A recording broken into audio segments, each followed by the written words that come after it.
I really appreciate the gentleman's courtesy in permitting me to speak to this, because I endured this through the Budget Committee. I didn't say anything in the Budget Committee. I've listened to it on the floor. Does the gentleman know where the $3,100 figure comes from?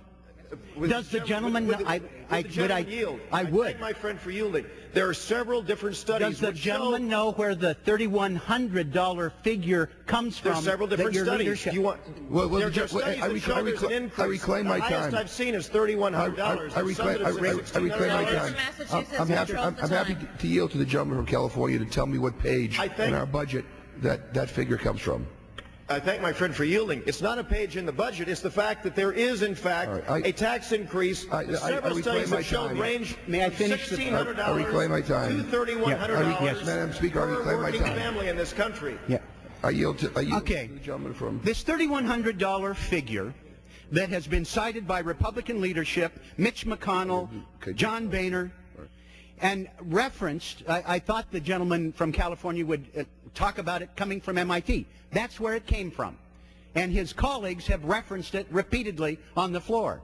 This is from research from MIT professor John Riley, done in 2007.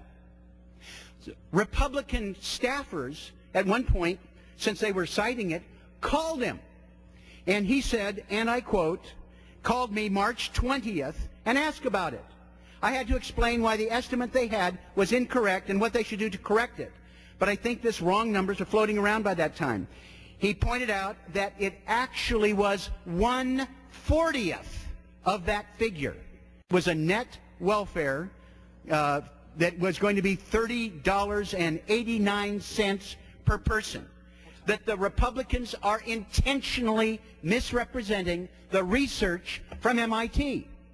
Now, I would suggest that it's further flawed because we have in the budget left this element to be worked on by people who want to legislate. But this canard ought to be rejected. I thank you.